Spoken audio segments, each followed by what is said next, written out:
See that wastewater plant back there? I helped build that. My name is Crowley.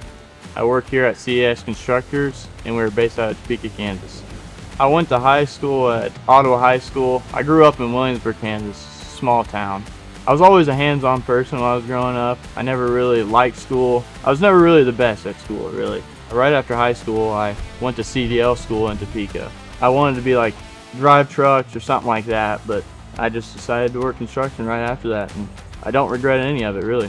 I mean, to make money, you really don't need to go to a four-year college. I mean, a technical school would help, but you really don't need to. You come work construction, you can always move up to a project manager. You can work up to anything, really.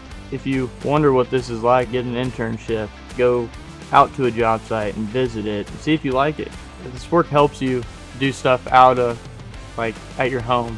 Say you got a broken pipe, you can fix it, you learn how to fix it. And you can take all these trades or whatever, and you can start your own business. You can do really whatever you want with it. I like what I do here, and that's why I come back every day and do it again. Start your career at buildupks.com.